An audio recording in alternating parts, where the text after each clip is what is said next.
Bienvenidos, estimados auditores, telescuchas que nos siguen a diario en la www.radiomiradordelgallo.cl. Radio Mirador del Gallo es una iniciativa del colectivo social y cultural del barrio San Eugenio que transmite por la 107.9 del dial FM para todos los vecinos de Santiago Centro. Además, por su plataforma web www.radiomiradordelgallo.cl. El día de hoy, estimados amigos, tal como lo habíamos anunciado por nuestras redes sociales, en el programa Disidentes, junto a la compañía en el panel estable, por una parte Pedro Pablo Guzmán, por otro lado Rodrigo Nostroza y por otro lado Cristian Medina, que son movimientos soberanistas, digamos, y tenemos la participación oficial y destacada de nuestro gran amigo de la casa, y le damos los agradecimientos cordiales al profesor, historiador Gabriel Salazar. En honor al tiempo vamos a partir, así que saludar al profesor Gabriel Salazar. ¿Cómo está, profesor Gabriel? ¿Cómo le va? Gusto saludarle. Bien, todavía estamos bien. ¿Todavía estamos bien, profesor? Un poco por la suma de años y un poco por el desarrollo de la pandemia. Estamos bien. Sí. Qué bueno, profesor. Sí. Perfecto. Profesor, vamos a entrar de lleno por los tiempos, digamos. Yo le habíamos en cierta medida planteado algunos temas sobre que tiene que decir en relación a la industrialización de este país. Específicamente, yo le voy a formular 3-4 preguntas, usted expone y después vamos, en la medida que el tiempo lo dé, a algunas pequeñas preguntas por parte de los panelistas. ¿Puede Chile transformarse en una potencia industrial, profesor? ¿Es Chile soberano? ¿Sigue Chile bajo un imperio económico extranjero? ¿Por qué la aristocracia librecambista se adjudicó los símbolos patrios? ¿Cuáles fueron los errores del intento industrial truncado hasta 1973? ¿Quién lo han pedido? ¿Fue Pinochet un patriota o fue un esbirro de los poderes económicos? Profesor Salazar, todo oído para escuchar su gran exposición. Bueno, fue un paquete de preguntas, ¿no? Un paquete de preguntas, pero por los tiempos. ¿Ah? Algunas se ensamblan y otras como que se desensamblan, ¿no? Pero exacto, trataremos de coger algún hilito conductor que nos conduzca a alguna parte, en la medida de lo posible. Bueno, yo creo que uno de los problemas más graves que ha tenido este país es que no ha tenido, como otros países, especialmente los europeos o los del hemisferio norte, un proceso de revolución industrial o de desarrollo industrial efectivo, ¿no? Carecemos en nuestra historia de un evento como ese, no hemos tenido una revolución industrial y en consecuencia no hemos tenido tampoco el desarrollo de una burguesía industrial, ¿no? Con todo lo que eso significó para los países europeos, especialmente del mundo occidental, ¿no? Lo que significó eso en términos de promover el desarrollo del país, la expansión de la economía del país, el desarrollo también de una hegemonía económica en torno al proceso industrial, en torno a la utilización de tecnología renovada, es lo que fue la hegemonía industrialista o capitalista, si ustedes quieren, en el mundo, en todo el mundo, ¿no? Desde el siglo XIX hasta gran parte del siglo XX, bueno, ya hasta el día de hoy, en varios aspectos también.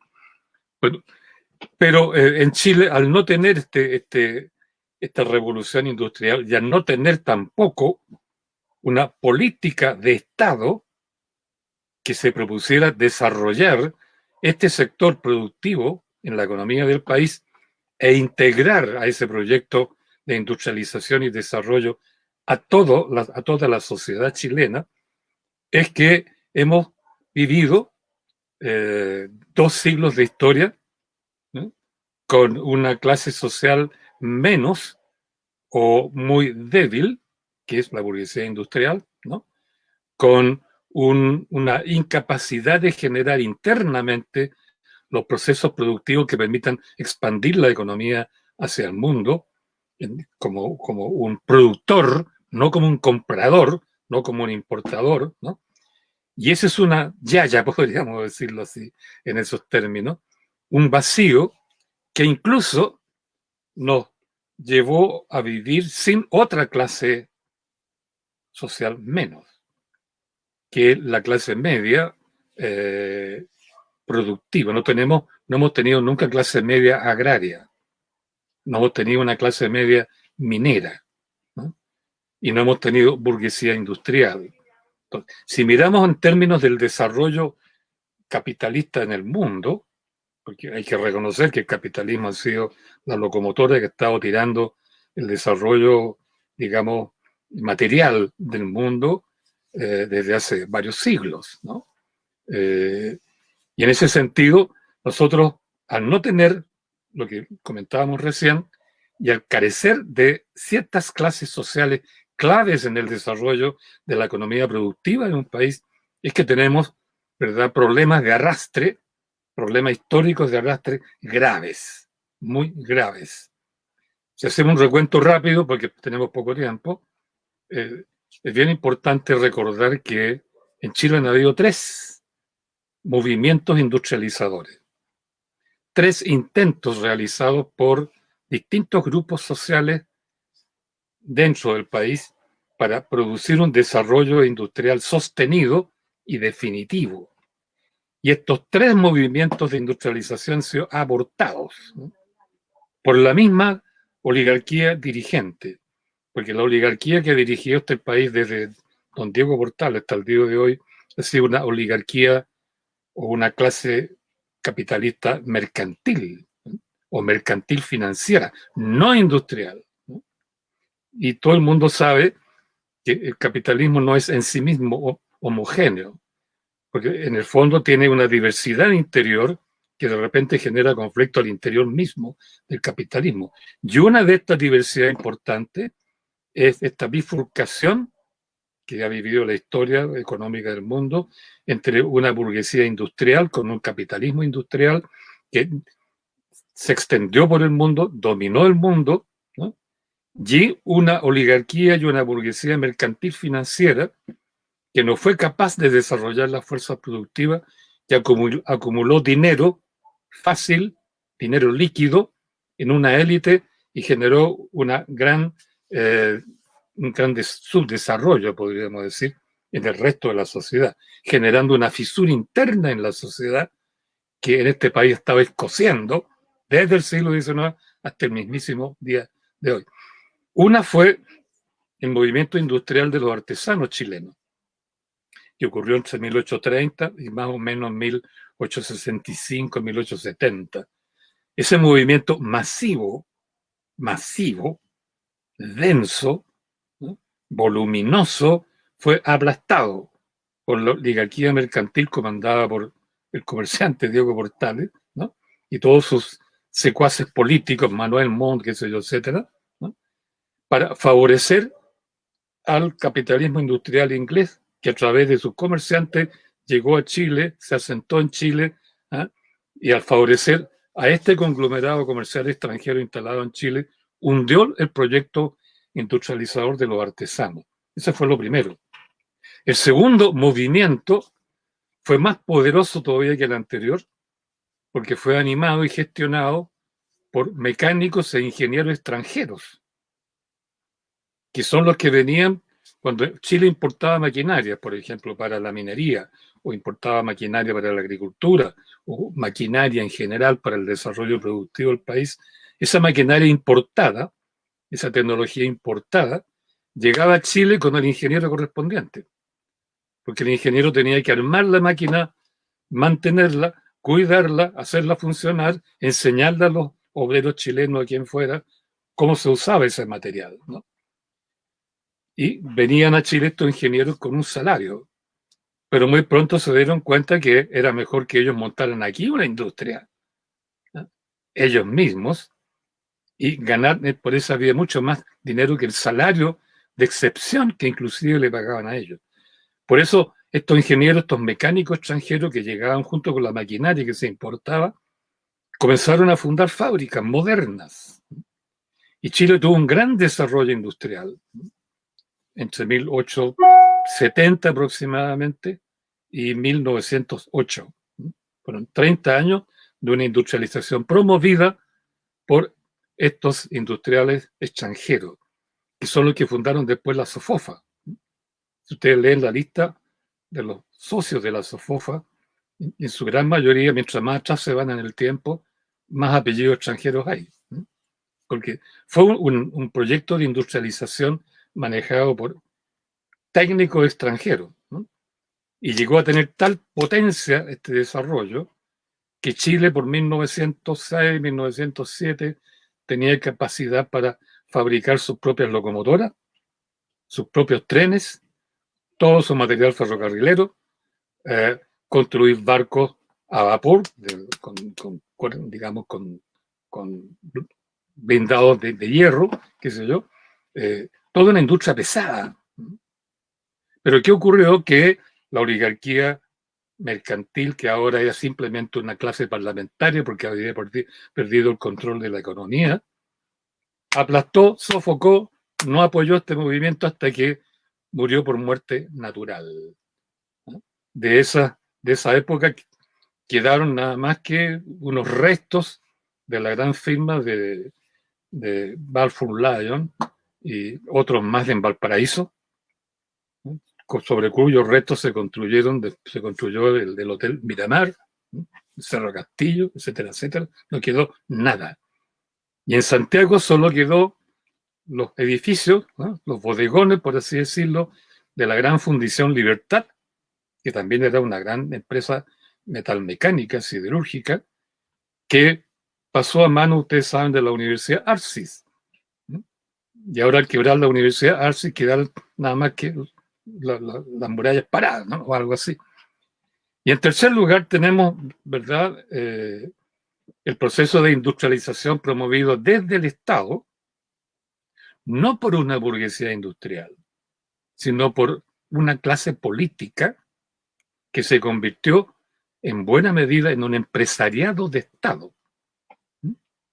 Corfo, ¿no?, etcétera, en adelante. Entonces no fue una burguesía industrial propiamente tal, fue un empresariado industrializador, pero afianzado y afincado en el Estado. Por eso es que durante mucho tiempo los ingenieros en Chile que producía la Universidad de Chile, ¿no?, iban a trabajar en el Ministerio de Obras Públicas, no a la empresa privada. Entonces no es extraño que por varias vías, ¿verdad?, el Estado se convirtió en un Estado empresario.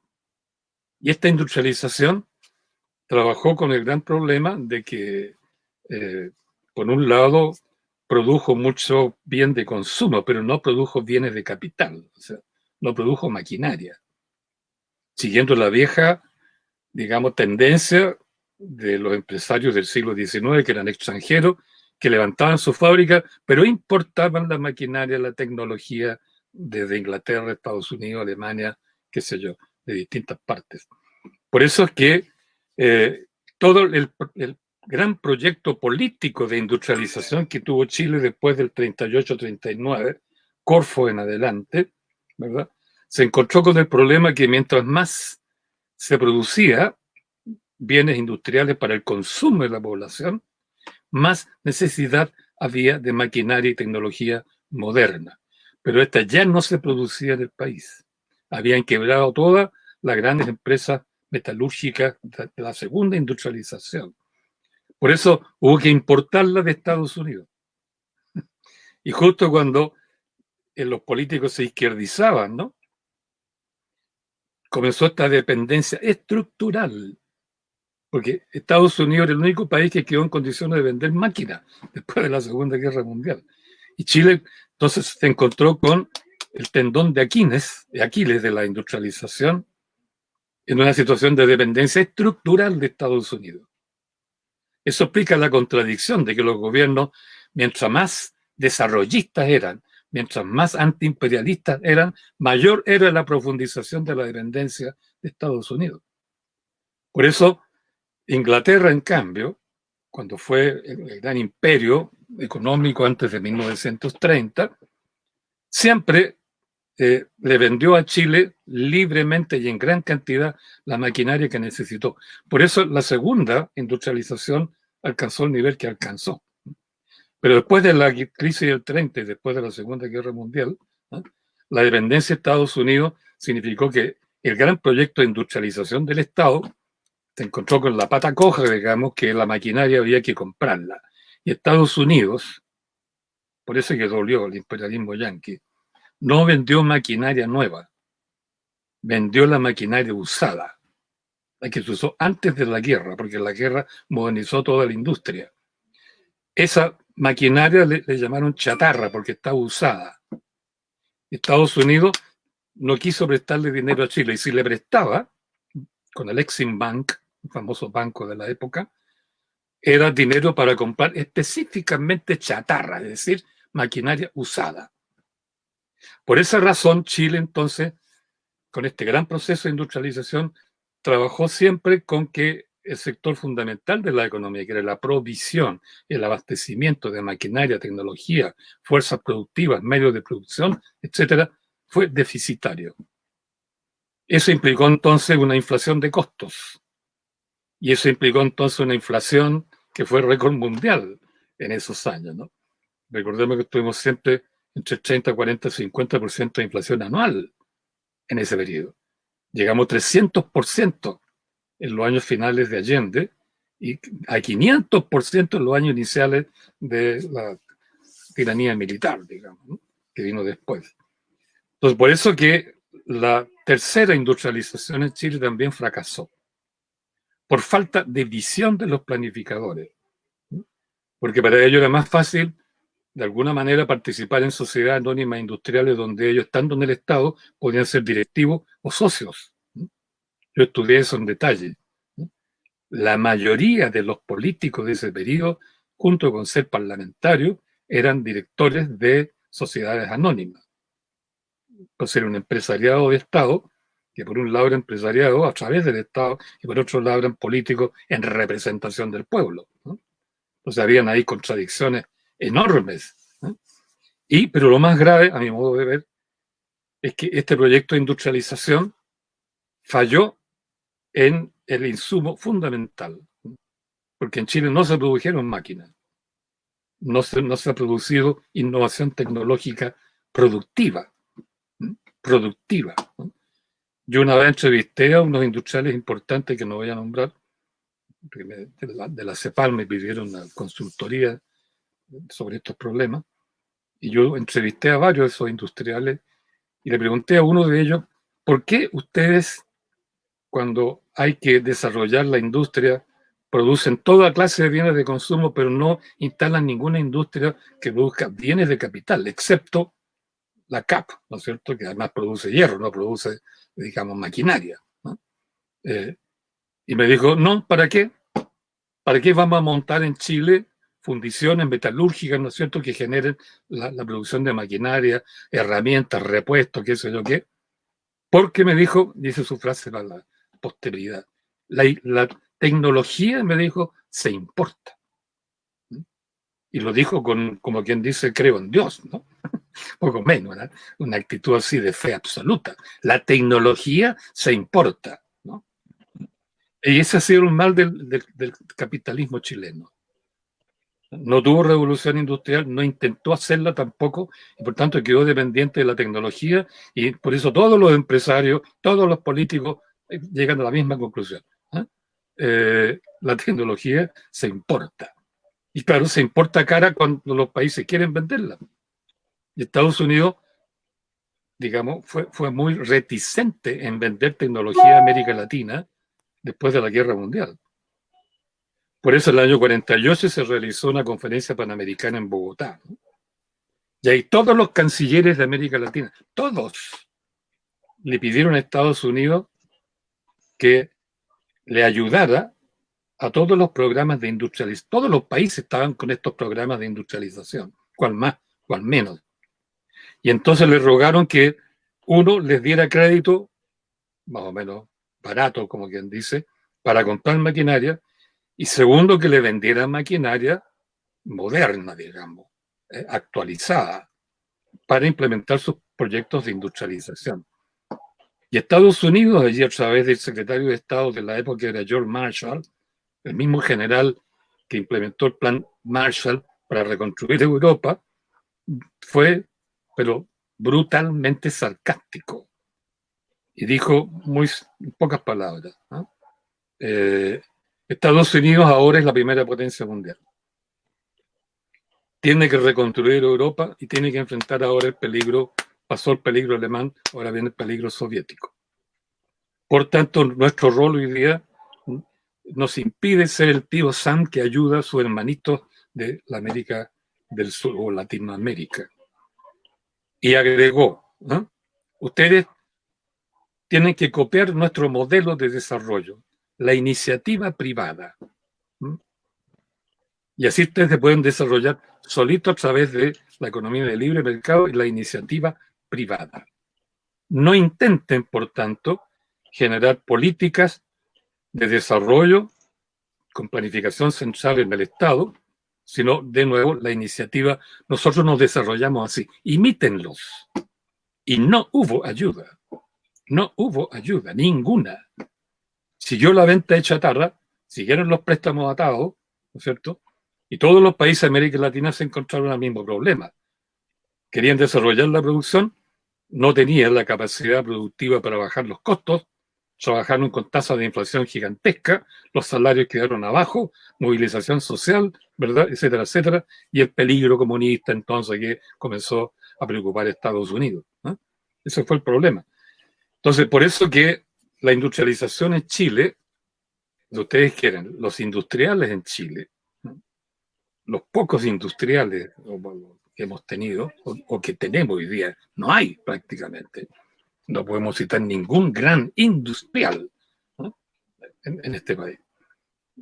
Aunque fuéramos de creencias totales capitalistas, no tenemos, ¿no?, el prototipo de clase social capitalista que es la burguesía industrial. Entonces, por eso es que en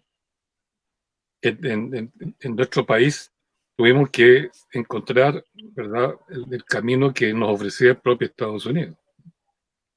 Concéntrense en la producción de materias primas.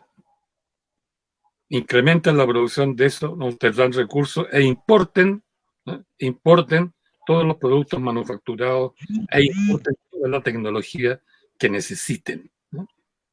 Por eso es que el plan de la Universidad de Chicago y de la CIA y del Departamento de Estado fue que América Latina tenía que, de una u otra manera, construir un modelo liberal perfeccionado, ¿no?, en torno a un capital mercantil financiero, no industrial, ¿no?, perfeccionado al cubo.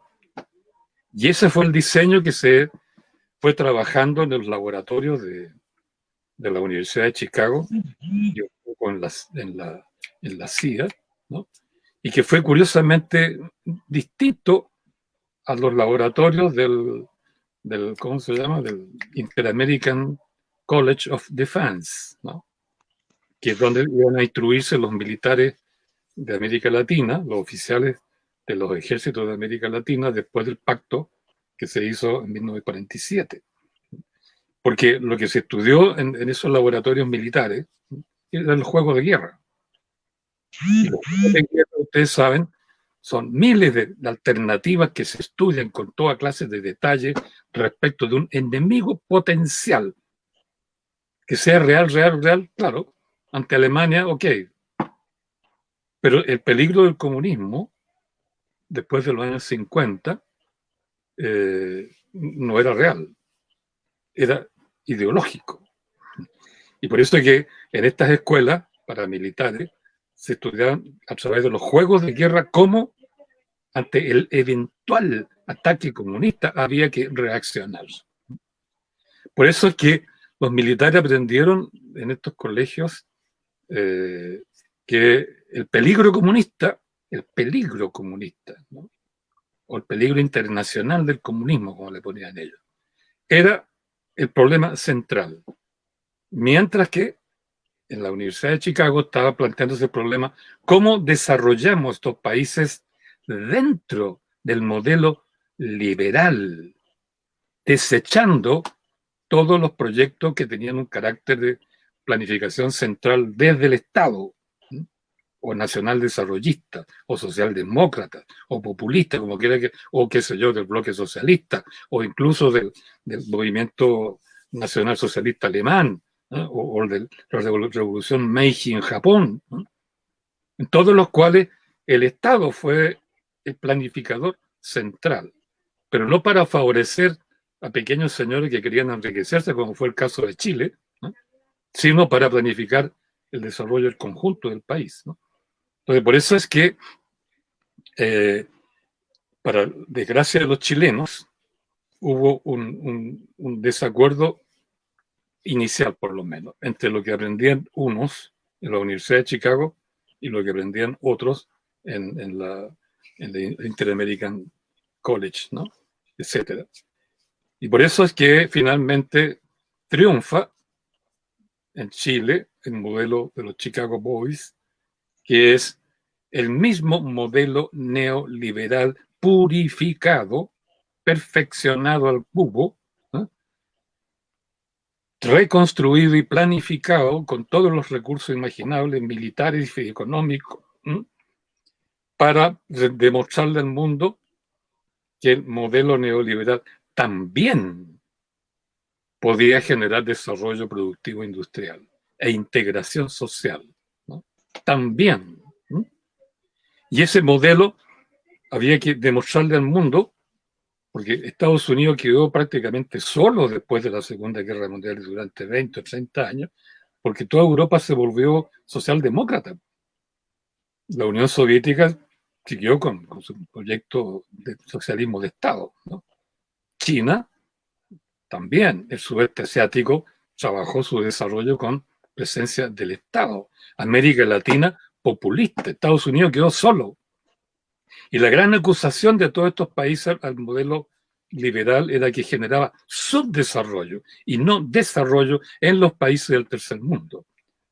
Entonces, todo esto conspiró para que finalmente triunfara en Chile, impuesto desde Estados Unidos, a través de Chicago Boys y el Inter-American College, el modelito neoliberal que de frente asumió que no había para qué desarrollar la industria en Chile, porque bastaba perfeccionar el modelo primario exportador, el modelo primario importador, ¿no?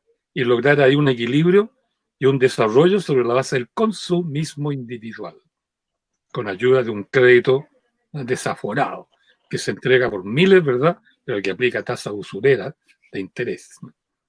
Por eso es que finalmente llegamos al día de hoy y podemos decir, como siempre, no tenemos industria. Tenemos malls, tenemos shopping centers, tenemos strip centers, ¿no? Tenemos por todas partes negocios, tiendas, mercancías, ¿no? Incluso los economistas cambiaron hasta el concepto mismo de desarrollo. Ya no es el desarrollo productivo, como se planteó en todos estos países entre 1920 y 1980. Hoy día no es el desarrollo productivo, es simplemente el desarrollo de la actividad económica. Y la actividad económica incluye fundamentalmente las transacciones comerciales, compra-venta, ¿eh? Compra-venta, cosa que nunca antes se había hecho. Se medía antes el producto bruto, ahora se mide la actividad bruta, que incluye el comercio, incluye la especulación. Entonces, claro, con este tipo consumista, ¿verdad?, que arregló el país para que, etcétera, pudiera tener importaciones de todo tipo, especialmente la tecnología esta que estamos usando aquí ahorita mismo, ¿no? Frenó todo intento, olvidamos, ¿no? Se desindustrializó el país, porque lo que había logrado, sumado el intento industrializador de 1910 con el de 1940, 50, 60, etcétera, ¿eh? Lo que había logrado con eso fue desinflado, ¿eh? Después de 1973, ¿no? Hemos visto morir, ¿no es cierto?, Bellavista Tomé. Hemos visto morir a Yarur. Hemos visto morir a, ¿cómo se llama?, la compañía de azúcar de Viña del Mar, ¿no? Etcétera, y así sucesivamente.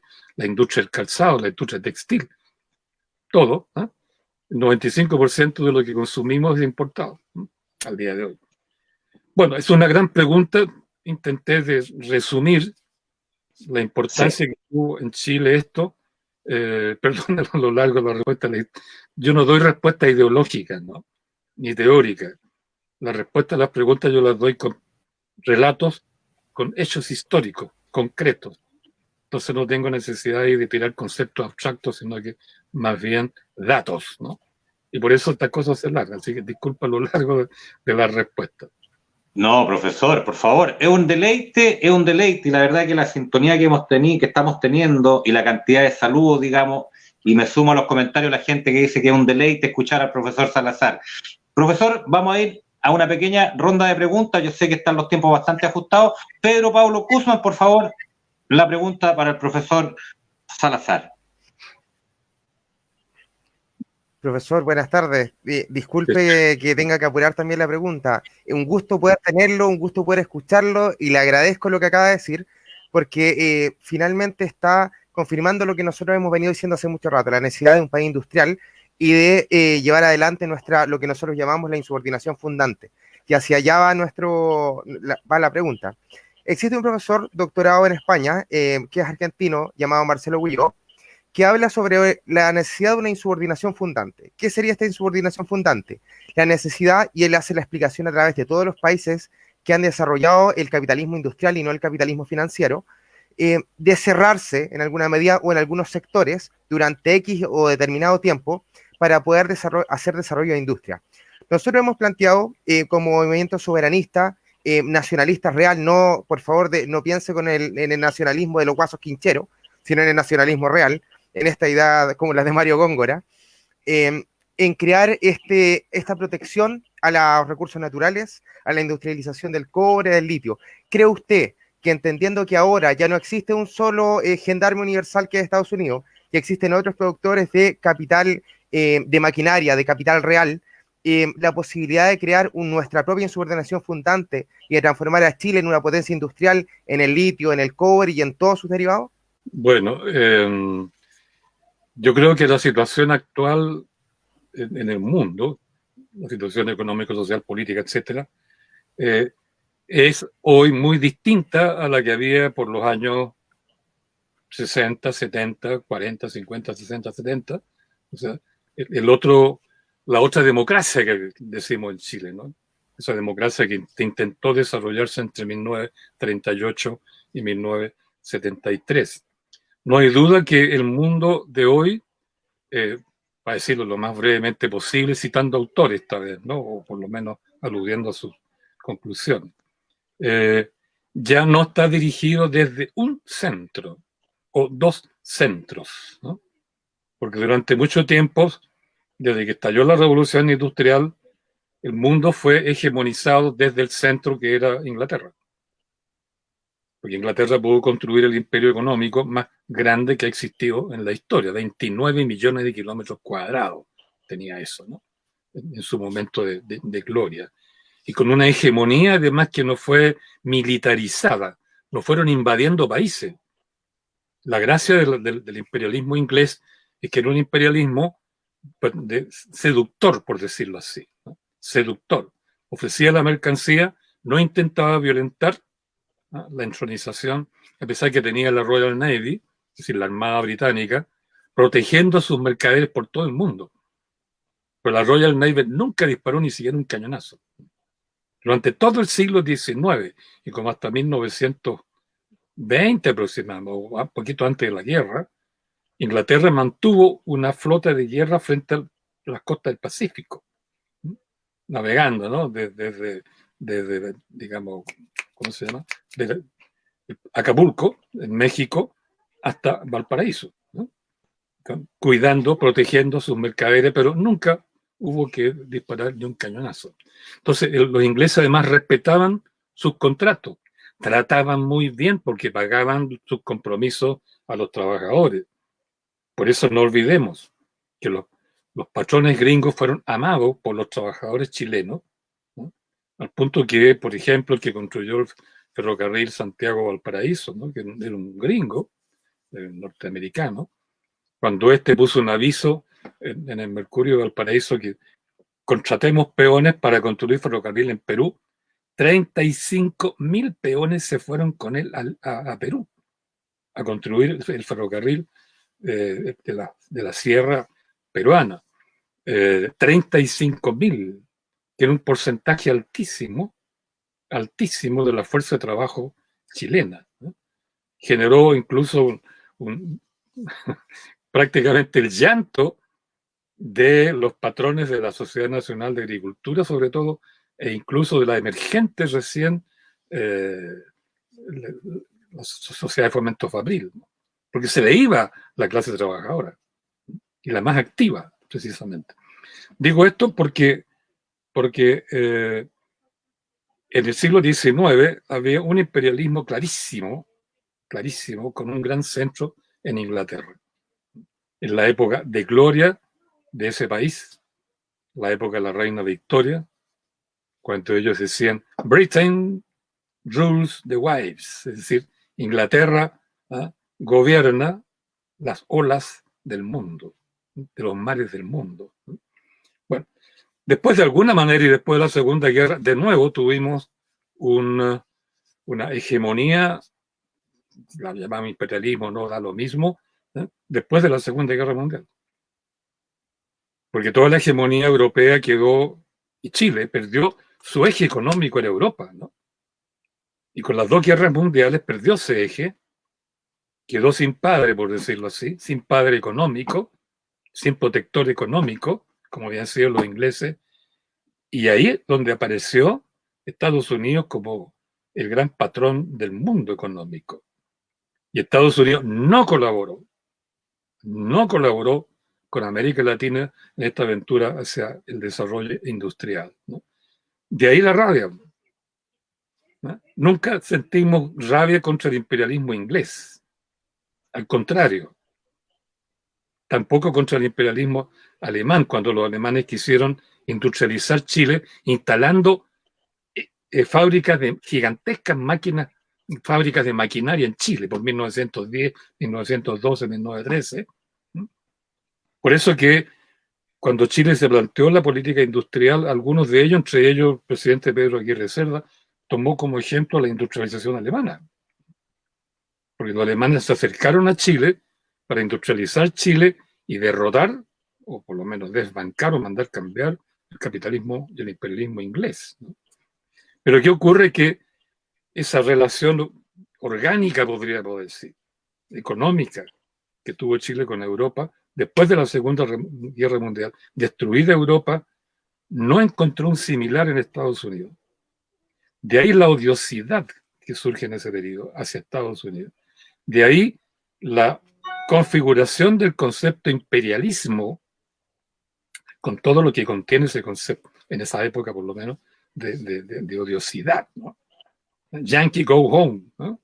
Eso estaba escrito en todas las calles, ¿no? Yo estaba chiquitito cuando leí esos letreros. Todo ese mundo, por tanto, en que el imperialismo era, bueno, existía, pero no se resentía como el inglés. Y existió y se resintió con Estados Unidos, ¿verdad?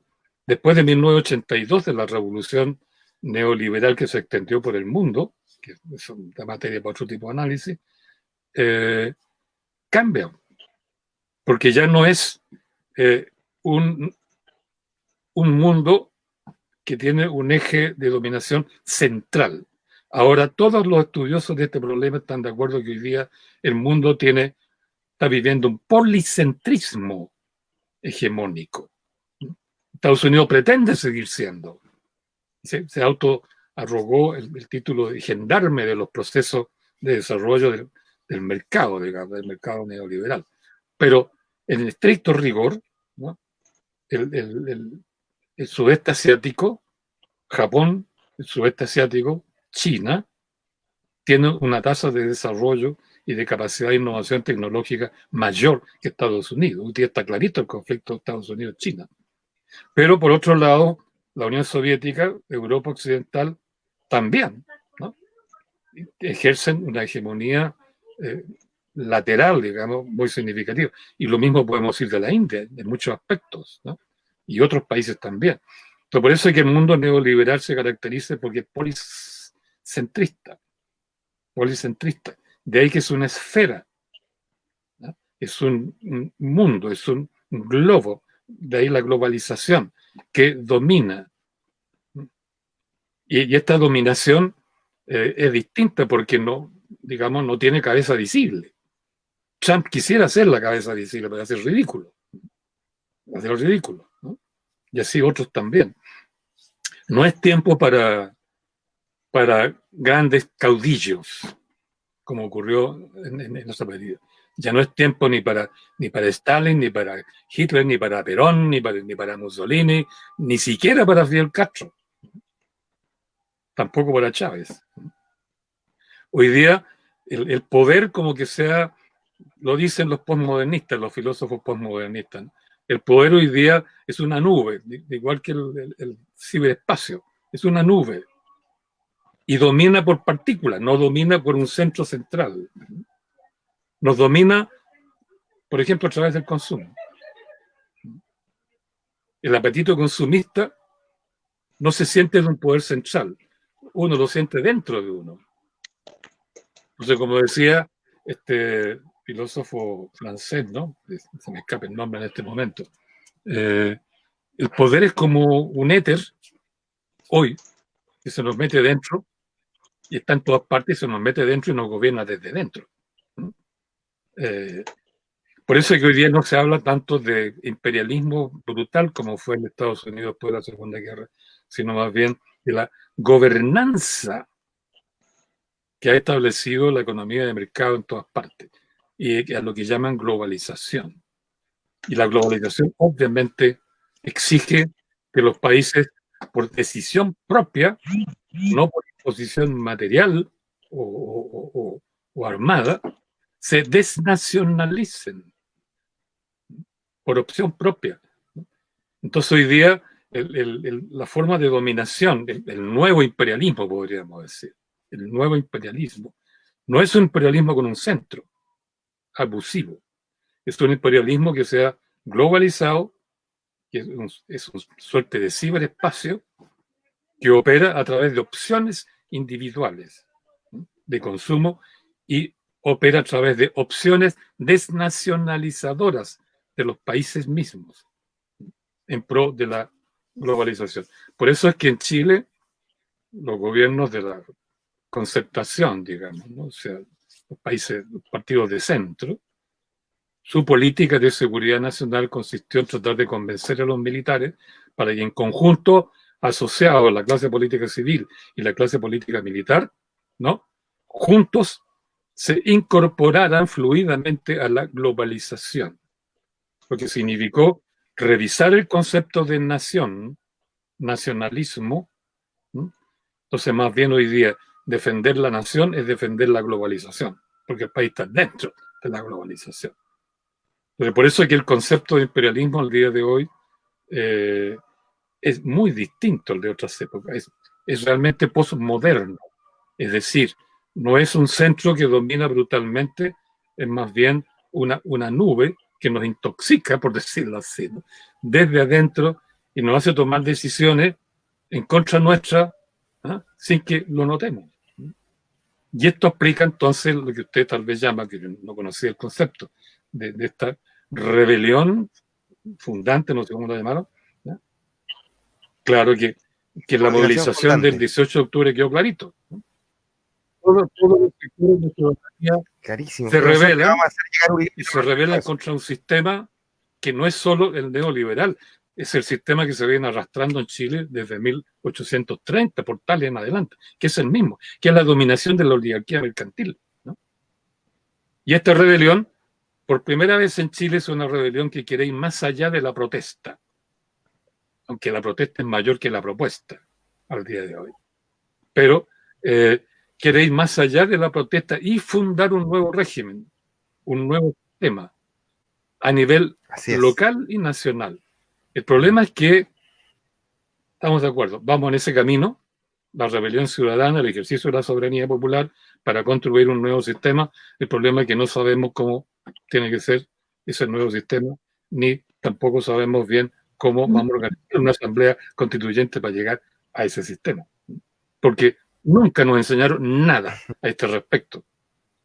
En 200 años de historia hemos estado eligiendo a gente que nos represente en la Cámara de Diputados, la Cámara de Senadores, en la Presidencia de la República, en el municipio, etcétera, sin mandato ciudadano. Y al elegirlos sin mandato ciudadano, Ellos quieren libertad de acción para hacer lo que quieran. Y al hacer lo que quieran, no nos representan. Crisis de representatividad. Y si uno siente esa crisis de representatividad y siente que no nos representan, y hoy día el 96% de los chilenos cree que no nos representan, entonces surge la necesidad de autorrepresentarse. Y ahí surge el sentimiento soberano. Yo creo que estamos en eso. Perfecto. Cristian Medina. Oye, yo tendría que estar... Sí, cortito, Cristian, porque el profesor ya tiene que irse casi a otro enlace. Sí. Estás muteado, Cristian, estás muteado. Ya, ahora sí. Don Gabriel, buenas noches, espero que se acuerde de mí. Yo estuve en su casa y lamentablemente tuve algunos problemas técnicos en la entrevista que le realicé. Qué bueno que esté con nosotros primero que todo. Bueno, quisiera ir al grano. ¿Qué va a pasar con este proceso constituyente que está absolutamente viciado, según creemos nosotros? Porque nosotros creemos que lo que necesita nuestro país es una asamblea constituyente. ¿Qué piensa usted de esta cocina que realizaron los partidos políticos con respecto a la convención mixta y convención constitucional reflejada en la ley 21.200? Precisamente artículo 135 que dice que no se va a poder recuperar no se va a poder recuperar los recursos naturales porque está todo amarrado al Tratado de Libre Comercio. ¿Qué opina usted de esta cocina que realizaron los partidos? Bueno, simplemente tratando de ser un poco telegráfico para terminar luego mi participación por el otro compromiso que tengo. Esto es producto de que a nosotros nos quitaron la posibilidad de deliberar como ciudadanos y producir mandatos soberanos, ¿ah?, que les endilgamos, les aplicamos a nuestros representantes. Porque nuestros representantes debieran ser ejecutores de nuestros mandatos. Pero en 200 años, desde Portal hasta el día de hoy, hay que agradecerle este magnífico, feo favor que nos hizo Portales. Estamos eligiendo gente como nuestros representantes sin mandato. Porque ellos más bien nos prometen cosas. Entonces, en lugar de ejercer un mandato, estamos eligiendo entre promesas. E individualmente. Yo voy a votar solito, como un individuo, en una cámara secreta, donde hago una rayita que nadie vea, ¿no?, que se convierte en un número, no en una idea, en un número, y que después otros interpretan a su pinta o como sea. Esta soberanía a la que fuimos reducidos se basa en el hecho de que hemos estado 200 años eligiendo y vamos a elegir de nuevo para la Asamblea Constitucional, para la Convención Constitucional, gente sin mandato. Sin mandato. Pues vamos a elegir este gallo, por ejemplo, yo creo un tal abogado de Derecho Constitucional. Me parece bien. Voy a votar por él para que entre. Pero no le doy un mandato, lo elijo para que él desarrolle lo que quiera dentro de la Asamblea, con la Convención Constitucional. Entonces, ese es el problema. Entonces, cuando hemos estado 200 años eligiendo gente sin mandato, no ejecutante de nuestro mandato, creamos las condiciones, o mejor dicho, ellos se dieron las condiciones a sí mismos de convertirse en clase política. La clase política consiste precisamente en que los representantes que el pueblo elige, ¿verdad?, se constituyen como un gremio cerrado, con intereses propios, con capacidad de autorreproducción, y cuando viene una amenaza, porque la única amenaza no viene de las divisiones internas de esta clase política, de la izquierda contra la derecha contra el centro contra todo el mundo, qué sé yo, las amenazas para la clase política no vienen desde dentro de ella, porque eso se arreglan entre ellos. Para eso el Parlamento liberal siempre ha sido un parlamento para resolver los problemas entre los representantes que ya configuran una clase política. Esto ya lo descubrió en 1911 un sociólogo alemán que denunció eso y que nadie después ha refutado ese libro, al contrario, han seguido agregándole más y más y más datos en la misma dirección, ¿no? Entonces, por eso que en Chile se constituyó una clase política que en rigor es un gremio con intereses propios. Por eso cada vez que mientras no tienen una amenaza ciudadana para cambiar la Constitución y cambiar su estructura, digamos, de apoyo, sus hábitats, como diría uno, entonces el peligro es tan profundo que ahí todos se unen para rechazar este peligro. ¿Qué pasó después de las revoluciones, de las guerras civiles, que en el fondo fueron revoluciones ciudadanas para conseguir el cambio en la Constitución de 1851 a 1859? Que la amenaza fue tan profunda, dos rebeliones armadas de la ciudadanía exigiendo asamblea constituyente, sobre todo el 59. Ante esa amenaza, ¿qué hizo la oligarquía chilena? Los liberales y los conservadores se unieron. ¿Eh? Se unieron. Como quien dice, se abrazaron, como ocurrió en noviembre, ¿no? Se abrazaron emocionados, ¿no? Y en honor a eso levantaron un palacete para encontrarse de ellos y revivir esta hermandad que habían logrado, que se llamó Club de la Unión. Club de la Unión. Y de ahí en adelante cada peligro que proviniese de la ciudadanía lo enfrentaron juntos. Recordemos qué es lo que pasó, bueno, el 91, ya otro día podemos hablar de eso. Luego, todas las masacres de trabajadores se decidían básicamente en secreto, no en el Congreso, en el Club de la Unión. Entonces, yo podría contarle en detalle, pero no es el caso hoy, de cada vez que había un riesgo para el gremio de los políticos, se unen todo izquierda, centro y derecha y reaccionan contra la ciudadanía, porque la única manera de mantenerse en este estatus de hegemonía sobre el Estado es mantener la soberanía popular aplastada, negada, imposibilitada de actuar, ¿verdad? Por eso le cerraron el cabildo, por eso le cerraron las asambleas provinciales, por eso nunca hemos tenido instancias para deliberar como ciudadanos, establecer mandato y después elegir a los ejecutores de nuestro mandato. Entonces, por eso es que los políticos hay que entenderlos como un gremio. Hay el concepto de clase política. Y la clase política, mientras más se, digamos, acera, se consolida en el control del Estado y de todos los procesos políticos que desembocan en el Estado, más se desarrolla lo que llamamos crisis de representatividad, que se suma a una crisis de legitimidad. Y eso es lo que hemos vivido claramente desde el año 1991, primer año del gobierno de la Concertación, hasta el día de hoy.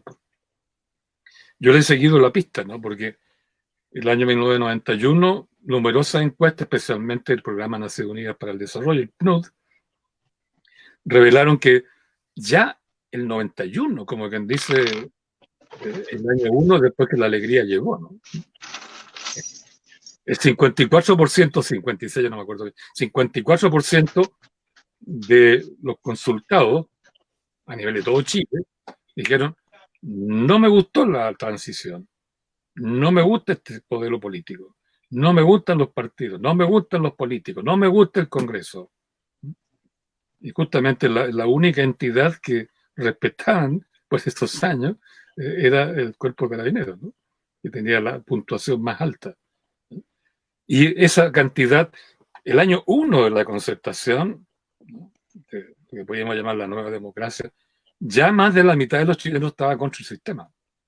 Yo le seguí la pista a todas las encuestas similares hasta la última que conocí fue el 2017, perdón. Y en ese año llegaban ya al 93-92%. Y el año pasado, noviembre, llegamos al 94-95% de rechazo. Esta es una crisis de representación gigantesca. Gigantesca. Grave porque además se ha arrastrado por años, por décadas. Cuando hay una crisis de representación de este porte, los sociólogos podrían decir: esta es una crisis terminal. Es necesario cambiar el sistema. Es necesario que surja una asamblea constituyente. Estamos pues en ese caso. Entonces, yo creo que los políticos y los partidos políticos hace mucho tiempo que están en crisis, ¿no? La denuncia sistemática la hizo, repito, un sociólogo alemán en 1911. Nadie lo ha refutado. Ningún cientista político ni sociólogo ha refutado a este señor Robert Michels, que era alemán pero tenía un nombre inglés. Nada, todo lo contrario.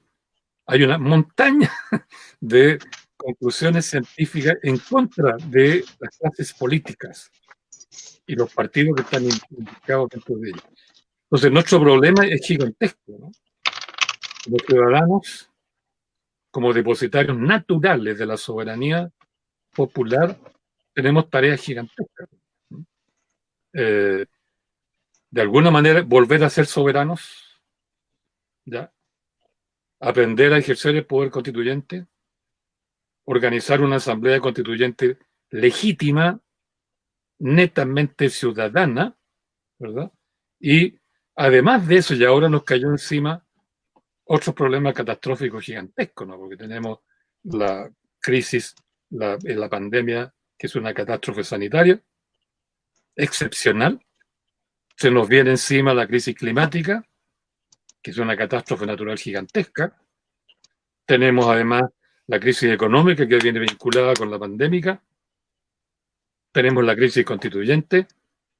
Hay gigantescos problemas, unos de arrastre, otros contemporáneos, otros posmodernos, qué sé yo qué, que hay que resolver y que evidentemente un gobierno que representa muy mal a la ciudadanía, como lo que hemos tenido, no quiero especificar a ninguno en especial, no pueden enfrentar tareas de este porte. Las tareas, los problemas de este porte, o las hace el pueblo reunido para ejercer una voluntad soberana, o no hay nada, ¿no? No hay nada.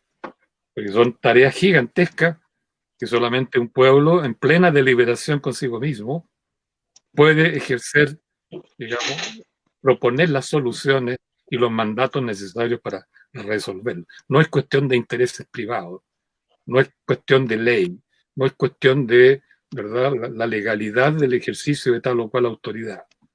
Es cuestión de que todos como comunidad, las comunidades son locales, no son nacionales, es imposible que un país entero se reúna en una asamblea, son locales y no nacionales, tienen que entrar en acción para poder asumir con legitimidad, que es muy importante, y con la ciencia que emana de la deliberación popular, ¿no?, o ciudadana, puede encontrar, digamos, allí las propuestas y la capacidad y el poder legítimo para lograr los resultados que todos queremos. Y hasta ahí llego yo, maestro, voy a tener que partir, llegar muy tarde a la otra reunión. Perfecto, vamos de todas maneras, profesor, vamos a coordinar después por interno, de tal manera de tener un poco más de espacio con su persona. Así que lo liberamos, profesor Gabriel Salazar, sabemos que eran 40 minutos y ya vamos cerca de la hora.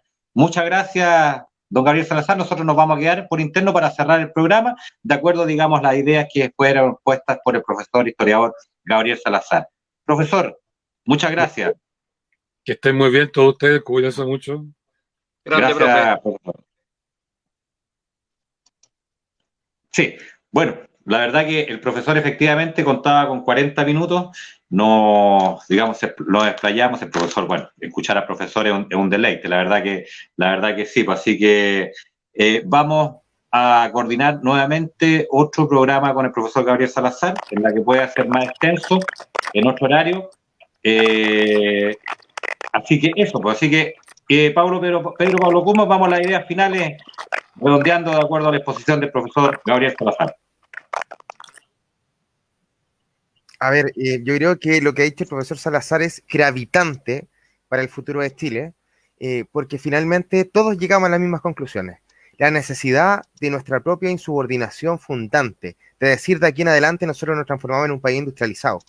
Esa es la primera etapa, lo primero que comentó, y creo que eso es irrefutable. Es más, nosotros nos comprometemos desde ya a hacerle llegar el libro Insubordinación Fundante del profesor Marcelo Guyó, que está justamente abogando esto para todos los países de Iberoamérica. Ese es uno de los compromisos. Y fíjense en esto, lo que él dice en la segunda parte de su exposición. No sé si me leen. Lucha de clases del siglo XXI, el señor globalista contra el siervo nacional populista. ¿Por qué dice esto el señor Diego Fusaro, asesor de Matteo Salvini de la Lega, del primer ministro de Italia? Porque llegó el momento de enfrentarse a las élites económico, globales, políticas a nivel mundial. Es la hora de insubordinarnos contra este poder que nos ha mantenido la bota sobre la cabeza desde que el tiempo es tiempo, y en el caso de Chile por lo menos hace 200 años. Por tanto, si estamos todos de acuerdo, ya sea la gente que viene desde la izquierda nacional hasta la derecha social, la gente que viene de la tercera posición y que quiere sumarse a un proyecto contra la élite mundialista, es ahora o nunca, porque los grandes ejes de poder han cambiado. Antes tuvimos un monopoder, que era el de Estados Unidos post Segunda Guerra Mundial, y ahora nos transformamos, como dice Alexander Dugin, como lo alega también Vladimir Putin, en un mundo multipolar, donde nosotros tenemos múltiples opciones para elegir de dónde van a venir nuestra maquinaria, dónde va a venir la tecnología y con quién queremos trabajar y con quién no podemos trabajar. Por tanto, es el ahora o nunca de nuestra nación, y este puede ser el mediodía de nuestro pueblo, dejar de ser un país del tercer mundo y transformarnos una vez por todas en lo que siempre hemos merecido, un país industrial y con dignidad real. No se trata de ponerle Plaza Dignidad a la Plaza Italia, se trata esencialmente de arrebatarles el poder a nuestros enemigos, que son los que hoy día nos gobiernan, y los que nos gobiernan, que son financiados por una casta que no tiene patria, no tiene suelo, no tiene arraigo de ninguna clase, y su único amor es por el dinero, donde no reconoce su amor por la tierra, su amor por la bandera y su amor por su propia gente. Si nosotros le arrebatamos el poder, les quitamos lo que lo que siempre hemos merecido, créanme que Chile va a ser otro, y va a ser así, y este es un vaticino del futuro, lo vamos a lograr, porque nos estamos poniendo todos juntos en el mismo bando. Perfecto, Pedro Pablo. Bueno, antes de darle la palabra a Rodrigo, señalar, digamos, que por un tema de tiempo del profesor eran 40 minutos, la verdad que estuvo casi la hora con nosotros, sabemos como el profesor que es un deleite escucharlo, se le piden las disculpas, digamos, formales a Rodrigo Inostroza, que no tuvo la posibilidad de efectuar la pregunta de rigor, pero sin embargo nos vamos a comprometer en tener en otro programa, en extenso, al profesor Gabriel Salazar. Rodrigo Inostroza. Mira, yo agradezco la invitación. Escuchar al profesor es más importante que lo que podríamos decir nosotros, pero para nosotros, cuando hablo de nosotros, estamos hablando también de un movimiento soberanista, de ciudadanía soberanista, de bien común. Pero aquí el profesor Salazar ha corroborado varias cosas que nosotros hemos dicho hace mucho rato. Nosotros planteamos desde un inicio y hace mucho rato que la dicotomía en el planeta es globalistas, financieros, especuladores, versus soberanistas de producción real, y nosotros le sumamos y bien común. Eso ya queda claro, el profesor Salazar lo ha establecido así, y el diagnóstico del país indica que eso es lo que se juega de aquí en adelante en Chile, no, sabiendo que está instalado full el neoliberalismo de Milton Friedman a petición, un modelo escrito a petición de la CIA para saquear los países. Es una cosa importante. Lo otro importante es que el profesor Salazar reconoce como interlocutores válidos a movimientos políticos. Lo otro importante es que el profesor Salazar apela que hay que implementar un nuevo sistema. Anoche largamente nos extendimos en los pilares de un nuevo modelo económico y social para Chile y político también. Lo otro importante que el profesor Salazar dice es que las elecciones y los electos tienen que venir con mandato. Mandato significa entregarle un proyecto al país que lo va a encarnar un candidato o los candidatos de la Asamblea Constituyente para plasmar en la nueva Constitución ese mandato. Entonces, es claro que la Asamblea Constituyente, que se tendrá que establecer después de este tongo en el próximo gobierno, es una Asamblea Constituyente elegida con mandato, porque no existiría de otra forma un mandato si no es elegida, porque a lo mejor van a haber diferencias dentro de los que son opositores al globalismo. Por lo tanto, nosotros aspiramos a que sea él un representante, dado que tiene clarísimo el tema de la industrialización pendiente para Chile en las riquezas naturales. La pregunta que yo le quería hacer era si se podía hacer con la plata de todos los chilenos y ligando el capital al trabajo, dado lo que decía él, que todos los créditos de Estados Unidos eran para comprar chatarra y eran créditos amarrados. Entonces tenemos la posibilidad de ser soberanistas en lo económico con los fondos ligados al ahorro, al trabajo de los chilenos. Y finalmente la otra pregunta que me hubiera gustado hacerle, pero él ya se abrió a un programa para, me imagino yo, desarrollar ese mandato, ese proyecto. Y la otra pregunta clave para el profesor hubiera sido en qué situación y estatus está la asesoría que está haciendo a los militares chilenos, que tal como lo dijo él, en el pasado, las Fuerzas Armadas fueron utilizadas contra este enemigo interno, digamos, cualquiera que haya sido. Habló del comunismo hasta el nacionalsocialismo y los nacionalistas, y empezó a delinear a todo el mundo que estuviera contra el modelo liberal a ultranza de Estados Unidos. Por lo tanto, hubiera sido muy interesante que el profesor nos diga cómo está esa asesoría a las Fuerzas Armadas chilenas que fueron arrastradas al neoliberalismo, a esta aventura política durante la dictadura. Yo me siento satisfecho, agradezco la invitación, siempre un espacio republicano y democrático como esta emisora, y ojalá se nos dé la oportunidad ahora de desarrollar con él ese proyecto político, y en la medida que estemos de acuerdo, lo cual no dudo, dado las señales que entrega el profesor Salazar y que compartimos acá todos, de la urgencia, necesidad de industrializar a Chile, poder saber si él está disponible para erguirlo con un liderazgo a esta Asamblea Constituyente. Le agradezco a la radio y disponible para estar presente en donde consideren que somos un aporte. Mira, Rodrigo, sí, tomado el guante, yo lo que sugiero, antes de darle la palabra a Cristian Medina, es que entre los tres movimientos, Movimiento Social Patriota, Chile Digno y Soberanistas por el Bien Común, establezcan una pauta, la hacen llegar para hacérsela llegar al profesor y de inmediato, digamos, establecer otro desarrollo, otro conversatorio, porque la verdad que quedamos con gusto a poco, la verdad que escuchar al profesor es un deleite. Así que, tiro el guante, ahí está, recójanlo. Exactamente, y una idea, exacto, la hacen llegar lo más pronto posible, de tal manera de consensúen ustedes y la hacen llegar para establecer otra salida al aire con el profesor Gabriel Salazar. Cristian Medina. Bueno, el profesor lo dijo bien claro, hoy día el camino es de la soberanía popular, la soberanía del pueblo, de la nación completa, incluyendo pueblo originario, rico y pobre. Tenemos que ser capaces de buscar un modelo que nos permita desarrollarnos como país de una vez por todas. Lamentablemente siempre, y como dice Pedro, siempre hemos tenido la bota encima de estas grandes potencias. Ya fue en un tiempo Churchill con Argentina, cuando amenaza y dice no voy a dejar que él, perdone la palabra, el hijo de puta de Perón industrialice Argentina. Ya pasó con Nixon cuando Allende nacionaliza el cobre, ya pasó en el último tiempo con Evo Morales, que estaba construyendo, imagínense, baterías de litio, está fabricando autos. Entonces, mucha gente de repente se deja llevar por la ideología política, se divide entre izquierda y derecha y no valora lo positivo que hacen los presidentes. Hay presidentes de izquierda, presidentes de derecha que han hecho cosas correctas por su país, pero lamentablemente el tema ideológico termina dividiendo más que uniendo a una nación. ¿Nosotros qué queremos? Buscar el camino de la unidad nacional, que nosotros seamos capaces de ver el futuro en conjunto con nuestros compatriotas, incluyendo nuestros pueblos originarios. Y bueno, lo dijo bien claro Gabriel, y al menos este streaming que le sirva mucho a la gente, que sepa que este proceso constituyente es un gran engaño, independiente que a lo mejor sí podemos avanzar en algunas cosas. Por eso nosotros vamos a votar a prueba. Ahora, con respecto al tema del voto 2, hay que ser bien sincero, es una cocina los partidos políticos. Yo lo dejé ahí bien claro con el tema de la pregunta, y Gabriel contestó lo que al menos nosotros pensamos.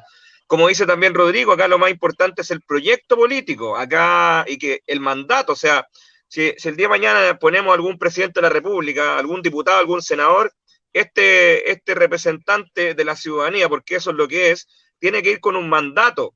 La ciudadanía tiene que entregarle un mandato de lo que él debe cumplir. Algo muy parecido pasó con el tema de la candidatura supuestamente de Sharp en Valparaíso. No sé si se habrá hecho así, pero al menos ese fue el modo operandi, o no sé modo operandi, sino que no, la forma de hacer las cosas. Yo encuentro que es la correcta. Acá yo no me cierro a algunas ideas que han presentado algunos dirigentes de izquierda y derecha. Acá hay que buscar lo mejor para el beneficio de nuestro país, dejando atrás nuestras divisiones y desenmascarando a los que no están con el proceso correcto de un país que quiere evolucionar como nación. hemos sido engañados durante estos 30, 40 años por una izquierda y derecha que al final son los mismos familiares, se arreglan entre ellos, miembros de sectas donde ellos se escudan. Entonces, nosotros queremos un país que sea para todos, que sea realmente inclusivo y que nuestros representantes tengan un mandato soberano que haga cumplir lo que quiere la ciudadanía, no lo que diga el grupo Luxic, el grupo Mate y los grandes grupos económicos extranjeros. Oye, de acuerdo, yo le quiero formular una pregunta a cada uno de ustedes. ¿Qué piensan de estos movimientos que llaman derechamente a que no existan los partidos políticos? Pedro Pablo Guzmán. A ver, yo he visto varios grupos en esa tónica, desde anarquistas hasta incluso nacionalistas, o que se sienten soberanistas, muchos otros, llamando a no sumarse, a no hacerse parte de movimientos políticos ni partidos políticos emergentes, nuevos, lo que sea. Lo curioso es que le hacen grosso favor a la casta, porque finalmente terminan blindándola. Porque cualquier outsider, cualquier persona que venga desde afuera, en el fondo no entra y se mantienen en la periferia. No se pueden hacer cambios desde afuera. Imagínense que salieron 2 millones de personas en la cara a gritarle a Piñera renuncia, y Piñera no se le movió un pelo. Salió la gente, quemó la mitad del país, ya sea que uno esté criticándolo o apoyándolo. A mí no me parece quemar obviamente las cuestiones que le pertenecen a la propia gente, y no hubo ningún cambio, ninguno. Entonces, ¿cuál es la única forma? ¿Cuál es el único modelo, la única manera en la cual nosotros eventualmente podríamos llegar a hacer alguna transformación? Es sumándonos, haciéndonos parte y haciéndole una grieta a esta gran dique que es la casta política. Hacerlo desde afuera es o una maldad o una ingenuidad. No hay nada más entre medio. O eres muy ingenuo porque crees esencialmente que las cosas las puedes cambiar a través de un canal de YouTube, a través de un grito en la calle o una pancarta, o eventualmente eres una persona muy mala que quiere mantener las cosas como están. Para mí no hay nada más entre medio. Perfecto, Pedro. Rodrigo Nostroza. Le voy a contestar esa pregunta, y a quienes están incentivando, tratando de inmovilizar a los chilenos que están pensando justamente en lo que pide el profesor Salazar, que es desarrollar un proyecto, un sistema. Lo voy a contestar con las mismas preguntas con la misma respuesta que dio el profesor Salazar en su venida anterior a la radio en un programa de Democracia Directa. Él dijo, desde la historia, lo vuelvo a repetir, él desde la historia nos enseñó que históricamente en Chile todas las demandas políticas nacían desde las asambleas territoriales. A renglón seguido, él dice, es hora de el justo derecho de practicar el libre ejercicio de la soberanía y aglutinarse en distintas instituciones y organizaciones políticas, porque esto es política. Y en ese contexto reconoce los movimientos políticos, y por algo está sentado acá junto a nosotros, sabiendo que somos movimientos políticos con vocación de impulsar un proyecto político. Por lo tanto... No como Fernando Atria. Quiero decir que el profesor Salazar responde por sí mismo a aquellos que nos quieren movilizar. Ahora, dicho eso, incluso está hablando que toda candidatura a cualquier instancia, como por ejemplo una asamblea constituyente, tiene que ir los candidatos con un mandato. Por lo tanto, ¿qué es lo que es un mandato? Es un proyecto país como el que tenemos nosotros. Por lo tanto, tiene que ser una asamblea constituyente elegida. Y para nosotros el profesor Salazar sería nuestro candidato. Más aún que en la práctica de la democracia y en la función, como nosotros definimos la práctica de la democracia, estamos por fomentar y fortalecer las asambleas territoriales de base, que es el contacto directo con un gobierno, aplicando los sistemas tecnológicos que existan para estar en constante contacto, pero además le sumamos lo vinculante y lo revocatorio. Por lo tanto, creo que es demasiado obtuso negarle lo que dice el profesor Salazar, que el legítimo ejercicio de libertad de practicar la soberanía a través de cualquier organización, y yo llamo a los chilenos a aglutinarse en movimientos políticos. Estamos en el siglo XXI, por eso que él habla desde la historia y se recoge eso para plasmarlo en un sistema democrático. El resto, el análisis es muy fácil. Generalmente hay mucha gente que se esconde desde la antipolítica, en esas trincheras de la apolítica, para inmovilizar un proceso democrático, soberano, para plantear un proyecto país. Perfecto, Rodrigo Nostroza. Cristian Medina. Bueno, respaldar lo que acabo de decir recién. Es súper importante el tema de... Hay un micrófono. Ahí sí. Bueno, lo que decía recién. Lo del mandato es súper importante, que si vamos a tener un candidato presidencial o candidato a alcalde, candidato a diputado, tienen que ir con un mandato, o sea, con el proyecto clarito y lo que quiere la ciudadanía. Lo que pasa es que eso es lo que es el soberanismo en realidad, pues la gente de repente cree que soberanismo es solamente fronteras, no, soberanía es nosotros, los chilenos, decidir cómo queremos nuestro país, cómo lo soñamos. Sí, yo creo que desde chicos nosotros nos preguntamos, pero ¿cómo una cañería de cobre viene desde afuera y nosotros tenemos cobre acá, pero de sobra? Entonces no podemos entender cómo nosotros no tenemos industria nacional. Tenemos que levantar industria nacional. Estos partidos políticos de izquierda y derecha todos sirven órdenes, ya lo hemos visto con el tema de la pandemia, todos órdenes de la OMS, siguen protocolos, siguen órdenes del Fondo Monetario Internacional que nos pasa plata supuestamente y nos dicen en qué lo tenemos que gastar.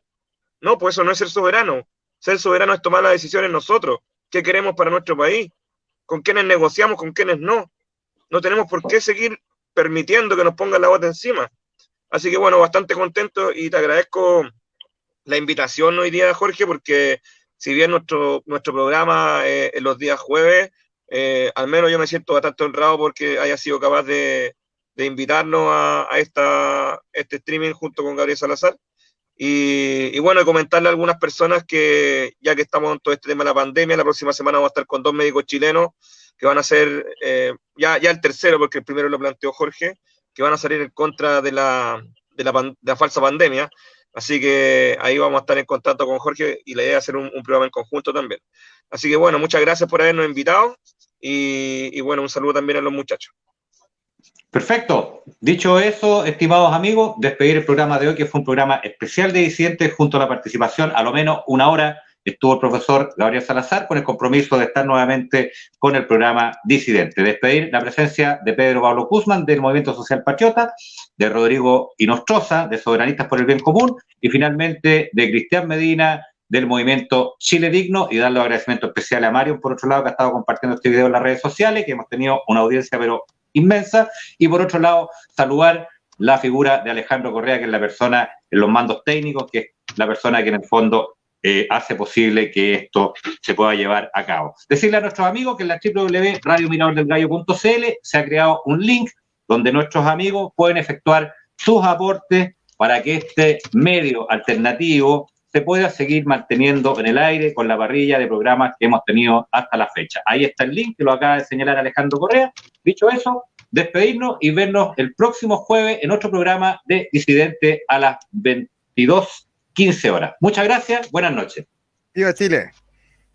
Chao, chao.